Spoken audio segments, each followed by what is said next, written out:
Rolling Meadows was a suburban community nestled in the outskirts of a Midwestern city. Wide lawns flanked the houses, and stately oak trees shaded the sidewalks. Friendly waves between neighbors seemed as common as the sweet fragrance of fresh-cut grass. Yet behind the calm exterior, a powerful homeowners association, HOA, known for its strict codes and meticulous property standards, held sway.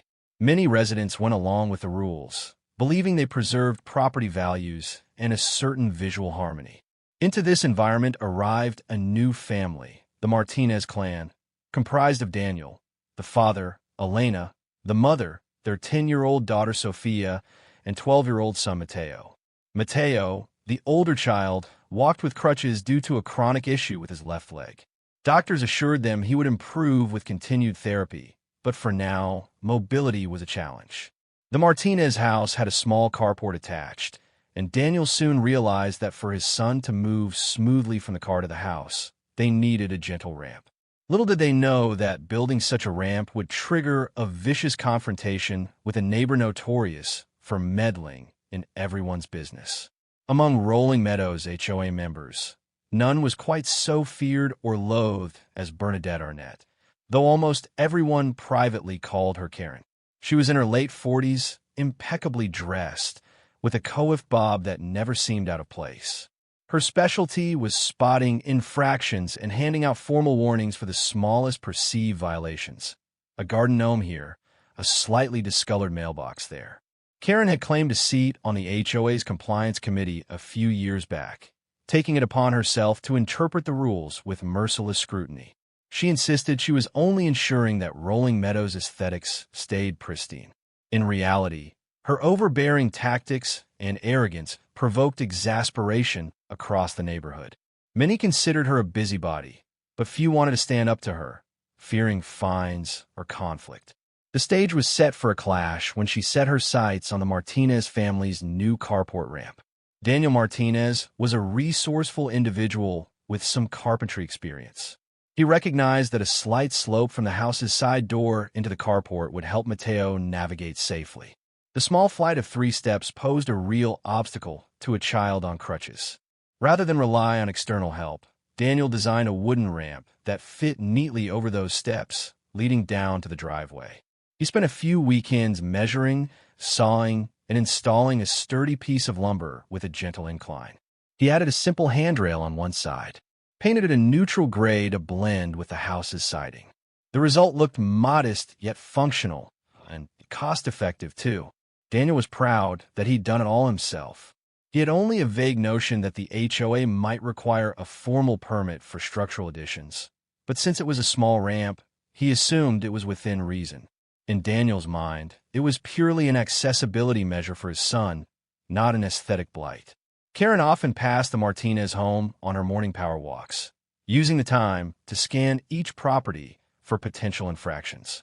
When she spotted the newly built ramp descending from the side door of the Martinez house into the carport, she halted in her tracks.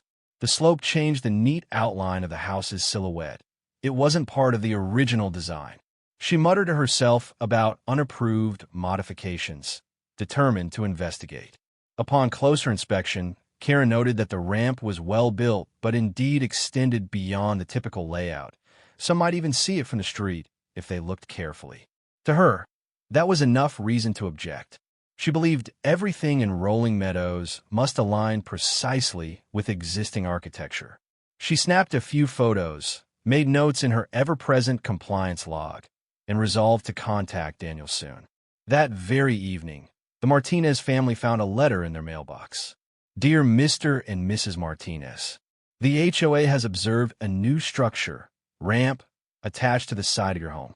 Please be informed that all exterior modifications must comply with Rolling Meadows standards and be pre-approved.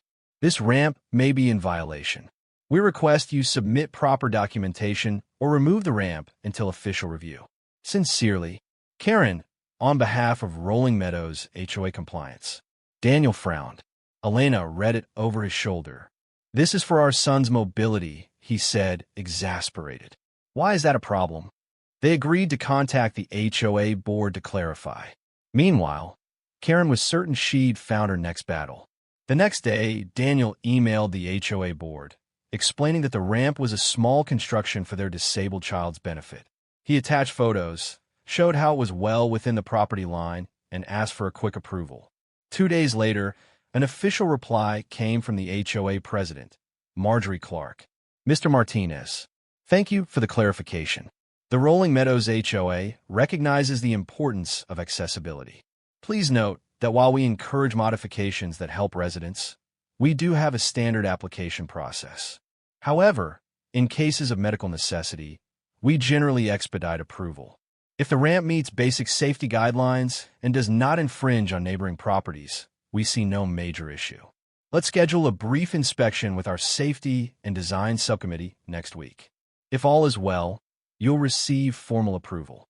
Regards, Marjorie Clark, HOA President. Daniel felt relief. This response sounded cooperative. All he needed was a quick inspection, and presumably, the ramp would be deemed acceptable. Problem solved, or so he thought. Unbeknownst to Daniel, Karen was furious that the HOA board seemed open to allowing the ramp.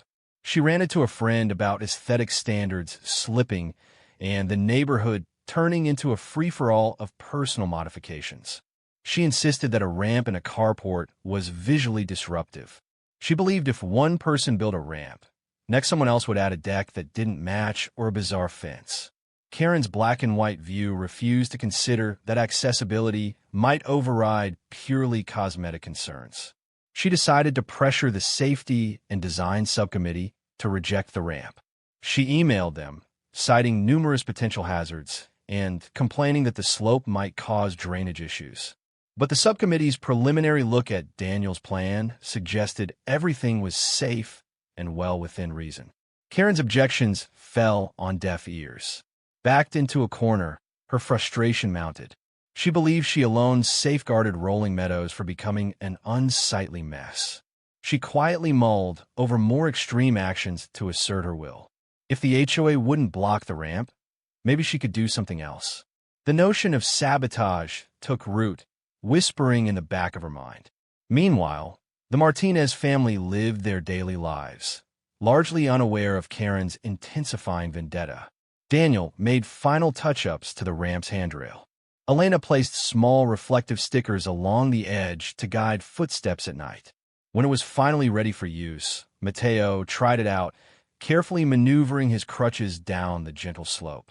A grin stretched across the boy's face. "It's so much easier, Dad," he said, relieved at not having to navigate the steps. The child's expression of freedom warmed Daniel's heart. Sophia cheered her brother on. Elena recorded a brief video to send to relatives, proud of Daniel's DIY ramp. For the family, it symbolized a milestone of independence for Mateo. However, across the street, Karen glared from her window, seeing the child's crutches clack against the new boards. She refused to see the boy's relief. Only a structure she deemed unapproved, ugly, and inappropriate for the neighborhood's uniform style. She scowled, feeling overshadowed by the board's likely acceptance of the ramp. The seeds of resentment blossomed into a dangerous plan. The scheduled inspection day arrived. Marjorie Clark, accompanied by 2 members of the Safety and Design Subcommittee, knocked on the Martinez's door. Daniel showed them the ramp, pointing out the stable construction, slip-resistant surface, and tidy paint job.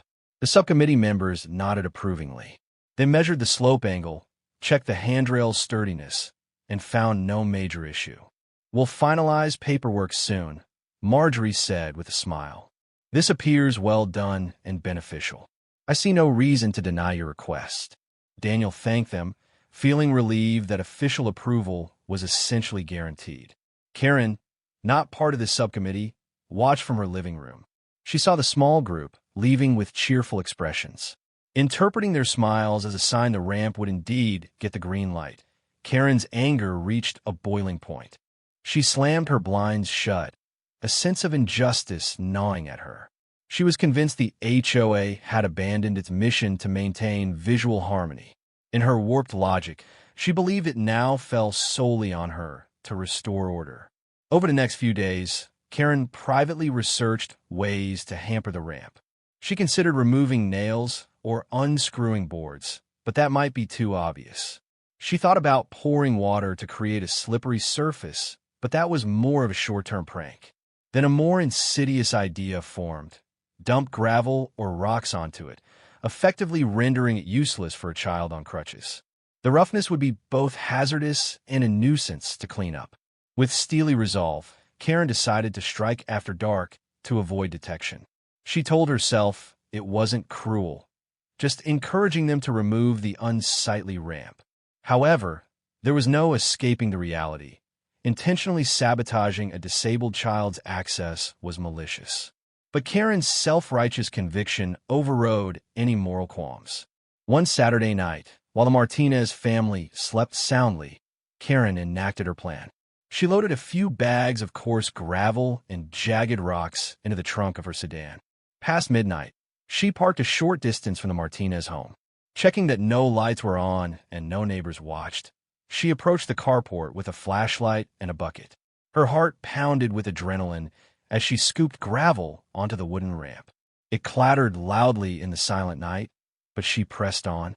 She spread a thick layer, ensuring the entire slope was covered in uneven stones. Even the small landing at the top was piled with gravel, blocking the door. When the last bucket was emptied, she stood back to admire her work. The ramp was unrecognizable, a mound of rough rocks. Satisfied, Karen scurried back to her car, leaving behind a sabotage that would shock the neighborhood at dawn. The next morning, Daniel stepped outside to grab something from the car. Within seconds, he froze, staring in disbelief at the ramp. It was buried under lumps of gravel and sharp stones. A bit of dust still coated the carport's concrete. It looked as if someone had intentionally poured a gravel load exactly where Mateo needed to walk. He shouted for Elena, who rushed out. Her gasp signaled the same horror. Sophia, alerted by raised voices, came to see. "Dad, who did this?" she asked, trembling. The sabotage was blatant. The family's first concern was for Mateo's safety and well-being. He couldn't possibly traverse these jagged stones with crutches. Anger, confusion, and a sense of violation flooded their minds. Daniel called the police. An officer arrived, surveyed the scene, took notes, and recommended they file a vandalism report. The policeman asked if they suspected anyone. Daniel hesitated. He had encountered friction only with Karen, though accusing her without evidence felt risky. He simply reported that some neighbor had expressed disapproval about the ramp. The policeman nodded sympathetically, reminding them this was private property damage and a serious matter. News of the sabotage spread quickly through rolling meadows. Neighbors walked by, appalled at the sight of the once tidy ramp, now inundated by gravel. Sympathy poured in for the Martinez family, and especially for Mateo, who needed stable access for daily mobility. Several people approached Daniel, asking if they could help remove the rocks. Others expressed shock that anyone could target a disabled child's ramp. Karen, meanwhile, feigned ignorance. She posted in the community's private social media group, writing, "So sorry to hear about the unfortunate gravel spill at the Martinez house. Accidents happen. Perhaps a delivery gone wrong? Let's not jump to conclusions." Privately, she smirked, believing she'd set a chain of events in motion that might pressure the family to discard the ramp altogether. But the neighbors saw through her feigned concern. Many suspected Karen's involvement. Her known hostility toward the ramp, combined with her track record, made her the prime suspect in every whispered conversation. Yet without direct evidence. No security camera footage, no eyewitness. Pinning the act on her remained difficult. Within a day, the HOA board, led by Marjorie Clark, publicly condemned the sabotage as unacceptable vandalism. Marjorie posted an email to all residents. "Dear Rolling Meadows community, we are deeply troubled by the deliberate act of vandalism against the Martinez family's new accessibility ramp. Such behavior contradicts the values of our neighborhood and will not be tolerated. We have cooperated with local law enforcement and strongly encourage any witnesses or individuals with knowledge to come forward. This ramp was under review and close to being officially approved. The Martinez family deserves our support, not hostility." Let's ensure we uphold the spirit of a caring, respectful community. Sincerely, Marjorie Clark, HOA President. Zoling mi do hua. Karen read the message with clenched fists. She loathed how the board championed the ramp. She dreaded that suspicion might fall on her. Nonetheless, she maintained her public facade of innocence. A spontaneous wave of solidarity emerged among Rolling Meadows residents. A group of neighbors organized a Saturday morning cleanup squad to help Daniel remove the gravel. Messages flew on the neighborhood forum, calling for wheelbarrows, shovels, and gloves. People wanted to show the saboteur that such cruelty would be met with unity. When the day arrived, nearly a dozen volunteers gathered in the Martinez carport. They formed a human chain, scooping gravel into bins. Even older folks offered moral support or handed out water bottles. The noise of scraping shovels and encouraging chatter filled the air. After a couple of hours of strenuous work, the ramp was mostly cleared, though battered, scratched, and dented in places. Daniel was overwhelmed by the kindness. Mateo watched from the sidelines, tears welling. He realized, more than ever, that he belonged to a community that cared. The only notable absence, Karen. No one saw her that morning. After the gravel was removed, the damage to the ramp became evident. Some boards were chipped or split from the force of the rocks. The paint was heavily scratched, and smaller stones lodged between the slats. Daniel considered repairing it, but neighbors suggested going further. A woman named Sylvia, who worked in construction management, proposed building a permanent, more durable ramp. Instead of simple wood, they could use composite or metal with slip-resistant treads, something less vulnerable to sabotage. The neighbors could fundraise or pool resources, ensuring a truly robust structure that would let no saboteur disrupt Mateo's access again. Daniel, moved by the offer, initially hesitated. He hated accepting charity, but the neighbors insisted it was about sending a message that Rolling Meadows stood with them. Elena and Daniel realized this was an opportunity to replace the ramp with something even better. They embraced the plan wholeheartedly, grateful beyond words. Observing the community's outpouring of support, Karen seethed in private. Her sabotage had backfired spectacularly, morphing mild acceptance of the ramp into a fervent embrace. People who'd barely interacted with the Martinez family before now offered unwavering help. Worse for Karen, the HOA board was openly championing the new ramp plan. Rather than removing the structure, it would be reinforced. She felt her control slipping away. She considered denying responsibility if confronted, but no one had directly accused her yet. The doubt gnawed at her. If she tried another sabotage, the watchful eyes of neighbors might catch her. She was trapped, forced to watch the ramp become more permanent and visible. In her twisted sense of logic, Karen believed the neighborhood was betraying Rolling Meadows' aesthetic standards. She typed a series of complaints to the HOA email, claiming the new ramp might be too large, out of character, or a tripping hazard for passersby. But the board politely dismissed her concerns, citing the importance of accessibility. Karen's fury only deepened. Over the next week, Daniel and Sylvia led a small committee to draft a design for the improved ramp. They aimed for a slight slope that complied with ADA guidelines, a metal frame for durability, and anti-slip treads that could handle weather. They also discussed aesthetic touches, a decorative railing, perhaps matching the house color so it blended nicely. The committee shared sketches and cost estimates via group emails. Several neighbors volunteered to help with labor or donate funds. The sense of unity soared. It felt like the entire block was rallying behind the Martinez family. Meanwhile, Elena researched potential grants or local programs that supported home modifications for people with disabilities, though time was short and the community's donation might suffice. Karen, reading these group emails, seethed but typed no reply. She realized she was outnumbered. Her intimidation factor had dwindled. For so long, she'd reigned as Rolling Meadows' self-appointed enforcer, but now she was shut out of the conversation. The sabotage had awakened a spirit of defiance in everyone else. At the next HOA board meeting, the ramp project was on the agenda. Residents filled the small community hall. Marjorie Clark introduced the committee's plan, praising the Martinez family for persevering after a despicable act of vandalism. She asked the board to fast-track official approval. One by one, board members expressed support. They lauded the design's safety and the positive message it sent about Rolling Meadows caring for all residents' needs.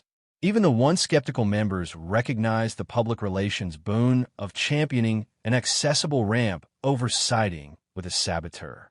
Finally, the board voted unanimously to approve the ramp blueprint. They also discussed investing in security cameras or motion lights in common areas, hoping to deter future wrongdoing. Applause rippled through the room. Karen, sitting in the back with arms crossed, scowled. She left as soon as the vote concluded, ignoring attempts from neighbors to speak with her. With formal approval secured, the ramp committee sprang into action. Donations poured in. Some folks offered money, others construction materials. A local hardware store gave a discount on metal beams and slip-resistant composite boards. A neighbor with a pickup truck offered to transport supplies. Even an elderly resident crocheted a small door side mat to match the ramp's color, wanting to help in some small way. Daniel was overwhelmed by the avalanche of generosity. He told everyone how grateful his family was, how they'd never expected such solidarity when they moved here. Mateo, for his part, grew excited at the thought of an even better ramp, one that no pile of gravel could sabotage. Even Sophia pitched in, painting some decorative elements with bright colors. The entire project felt like a communal statement. We stand together against bullying. Before installing the new structure, the group dismantled Daniel's original wooden ramp.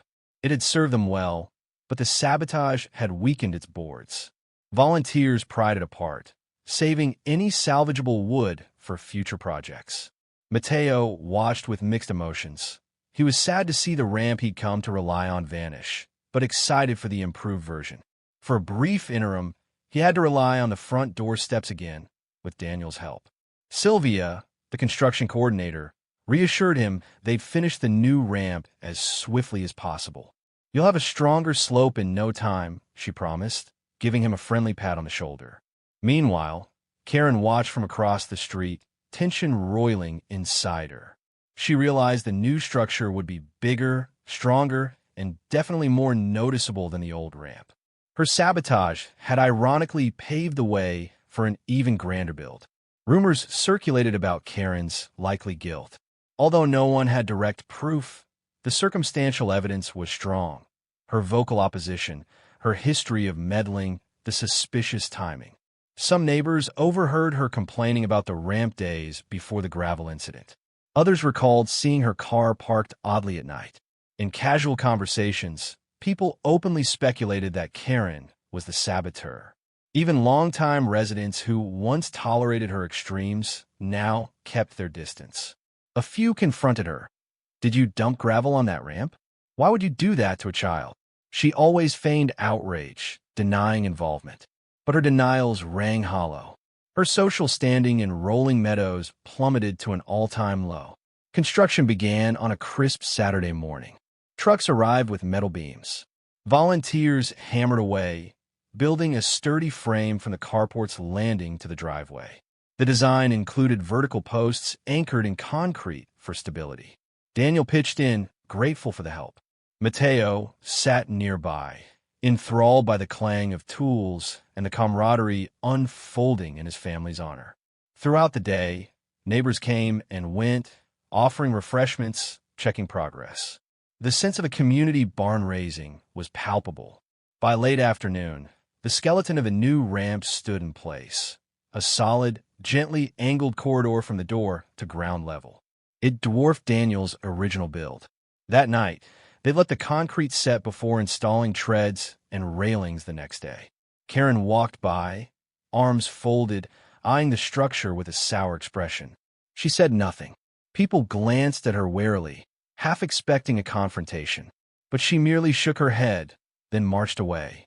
Some whispered, "She's probably planning another sabotage," but the group resolved to stand vigilant. Concerned about repeat vandalism, a few neighbors volunteered to keep watch overnight.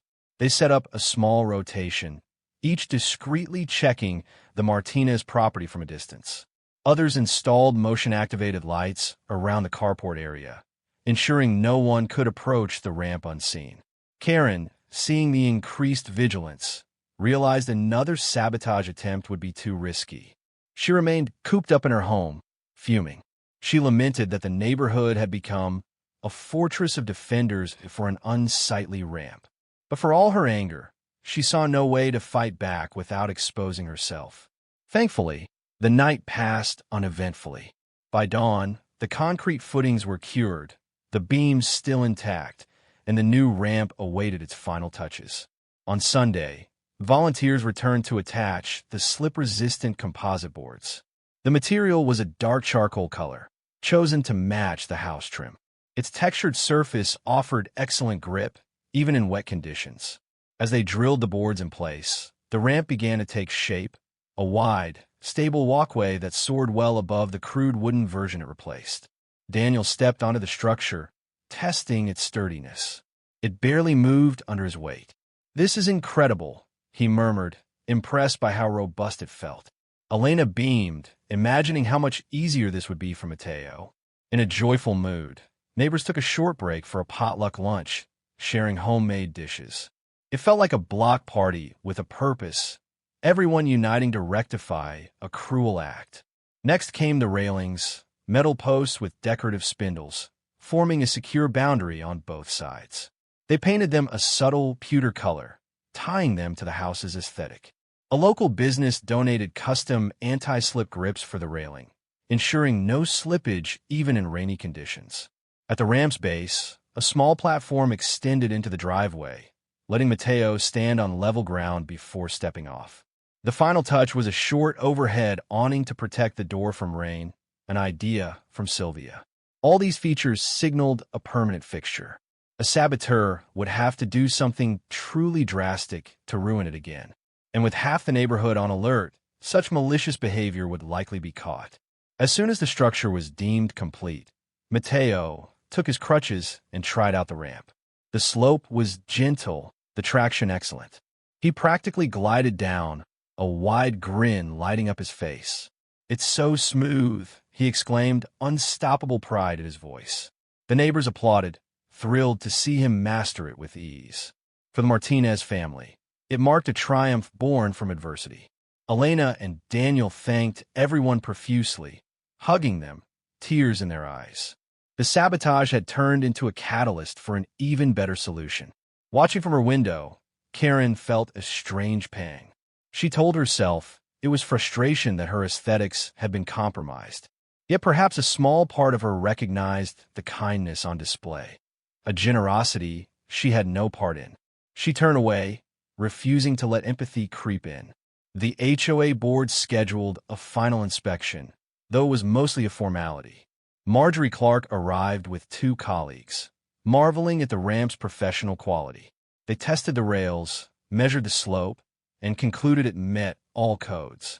The subcommittee recommended immediate full approval, citing it as an example of Rolling Meadows' supportive culture. An official certificate of compliance was granted to the Martinez family, ensuring no future challenge could question the ramp's legitimacy. The board also updated their guidelines to clarify that medically necessary structures receive prioritized approvals. This step aimed to prevent any repeats of the fiasco that spurred sabotage in the first place. Karen's reputation sank further. Former allies on the HOA Compliance Committee distanced themselves, worried about being associated with her rumored actions. In the monthly board meeting, her suggestions about yard ornaments or color restrictions were largely ignored. People whispered behind her back, labeling her the probable vandal who targeted a disabled child's ramp. Without proof, she avoided formal punishment, but socially, she was ostracized. She found it increasingly difficult to impose her will. Neighbors no longer cowered at her violation notices. Some threw them away without reading. Others told her to take it up with the board, which seldom backed her. Karen felt a sense of powerlessness she hadn't known before.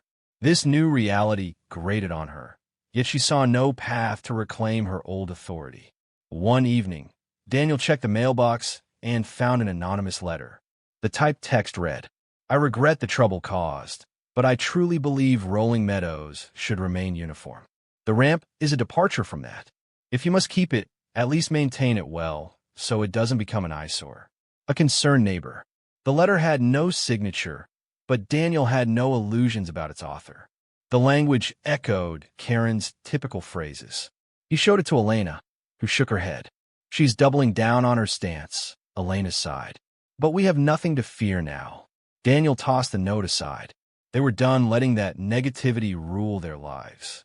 The ramp was official, robust, and widely supported. They had no time for Karen's veiled threats. Instead, they continued with daily routines, determined to focus on Mateo's well-being.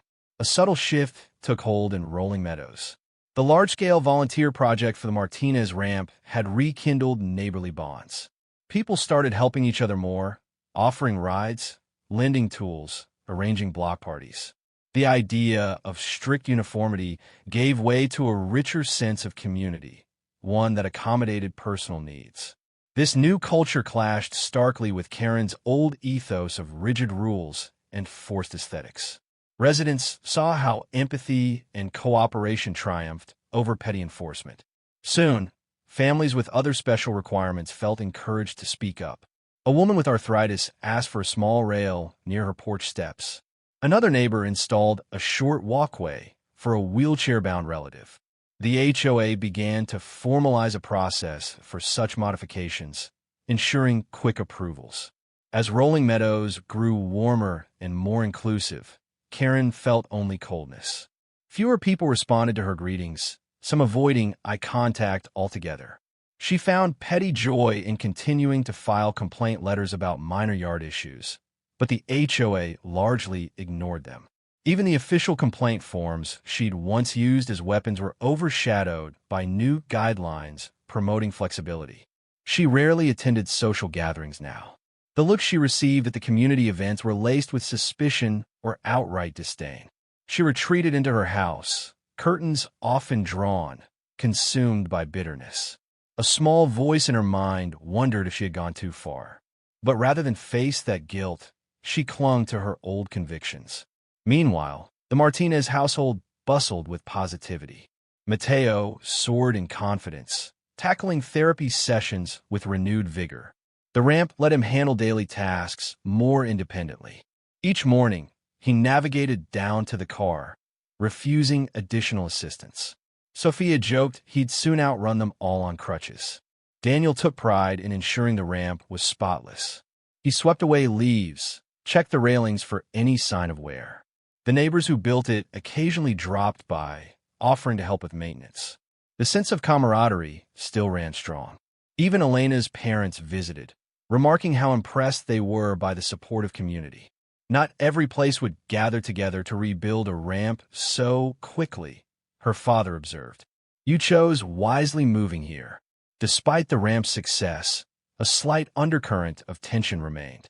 Everyone knew the saboteur had never been conclusively identified, though nearly all suspected Karen. The police case went cold for lack of solid evidence. No cameras had captured her that night. But the neighborhood's vigilance remained high. Some installed their own doorbell cameras or motion sensor floodlights. The wordless message to any potential vandal: "We're watching." Karen, aware of this scrutiny, kept to herself. She once considered another sabotage, maybe scattering nails on the driveway or defacing the ramp with paint, but realized she'd almost certainly be caught. So she maintained a resentful silence, neither admitting guilt nor offering an apology.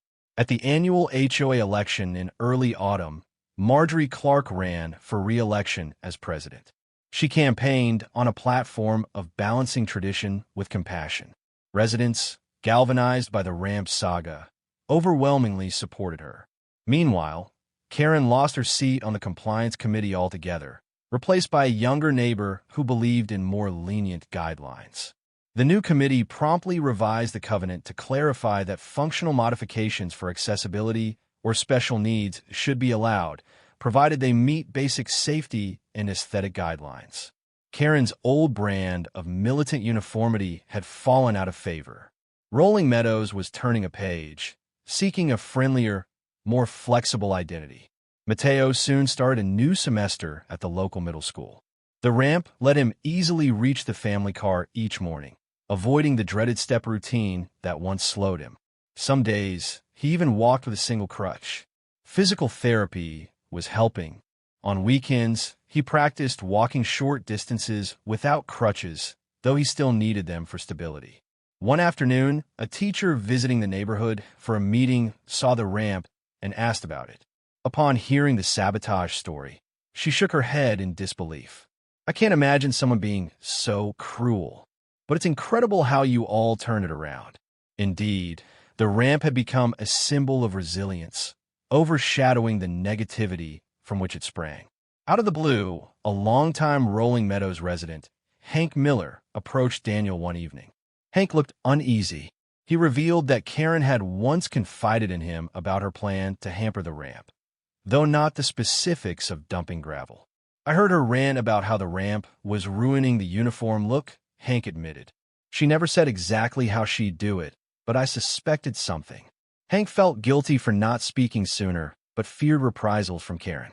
Now, seeing the new ramp and the neighborhood's unity, he wanted to clear his conscience. Daniel thanked him, though it was too late for a legal case. The partial confession confirmed their suspicions. Daniel decided there was no need for revenge or pressing charges. Karen's social downfall was penalty enough. At a community potluck, Marjorie Clark delivered a brief speech praising the Martinez Ramp project as a triumph of neighborly spirit. When adversity struck, we stood together, she said. This ramp is more than wood and metal. It's a testament to Rolling Meadows' heart. Applause echoed. Daniel and Elena graciously thanked everyone once more. Even Sylvia, the lead on construction, was recognized with a small plaque from the board for her contributions. The potluck turned celebratory. People made jokes about how unstoppable they were now, building the fortress ramp that no gravel can bury. Karen remained conspicuously absent, though some glimpsed her silhouette at her window. The potluck's laughter and camaraderie must have been audible from her house, a reminder of how thoroughly she'd lost the community's favor. As weeks turned into months, Mateo continued to improve physically. He used the ramp daily, rarely struggling. Sometimes he'd even challenge himself by walking down the slope with just one crutch or practicing balancing drills. The specialist at his clinic remarked on how environment can play a big role in recovery. Having a supportive home setup evidently boosted his confidence.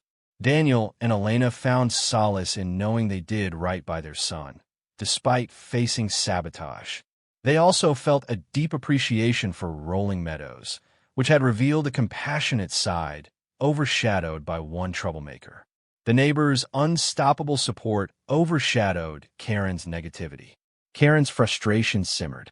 In fleeting moments, she contemplated one more grand gesture, a lawsuit, a petition to ban excessive ramps, or even moving away. But she had neither the backing nor the finances to wage such a battle. She'd lost the ear of the HOA. She had no major allies left. Ultimately, she let her bitterness stew in private. Some rumored she might eventually sell her house, seeking a stricter HOA elsewhere. But for now, she stayed put, sulking behind closed doors. Rolling Meadows carried on, mostly ignoring her presence. The once feared Karen had become a footnote in daily life, overshadowed by a spirit of togetherness. On a crisp autumn afternoon, the Martinez family sat on their porch, sipping hot cocoa while kids in the street played football. The ramp stood as a quiet sentinel, still in pristine condition after several months. Every now and then, neighbors strolled by, waving. A sense of peace pervaded the air. Daniel reflected on how a vile act, dumping gravel onto a child's ramp, had ironically catalyzed something beautiful. They got a better ramp, gained a sense of belonging, and spurred the HOA to adopt more compassionate policies. Had Karen never sabotaged it, they might have remained isolated or simply abiding by minimal guidelines. Fate had a strange way of turning cruelty into unity. Mateo, smiling at the memory, quipped, "That lady tried to stop me from walking. Instead, everyone made sure I could run faster." The entire family chuckled, grateful for the bright outcome that had eclipsed the darkness behind it. Seasons changed, and Rolling Meadows continued to evolve. The new ramp outside the Martinez Carport became a symbol of resilience, a daily reminder that kindness and collective action could defeat spite. Families in the neighborhood shared the story with newcomers, highlighting how an act of malice failed to break the community's spirit. Over time, many even forgot the exact details of who had poured the gravel. They only remembered that Rolling Meadows had refused to let a child's disability become a point of cruelty. Instead, they built a ramp so sturdy that no future sabotage could topple it. Karen remained, existing in the periphery, her attempts to enforce her narrow vision overshadowed by the unstoppable wave of neighborly goodwill. And so the gravel assault went down in Rolling Meadows' lore as a cautionary tale of how one person's hostility can spark a bigger, kinder transformation. An example that when neighbors unite, not even the harshest sabotage can extinguish the drive to make their community welcoming and accessible to all.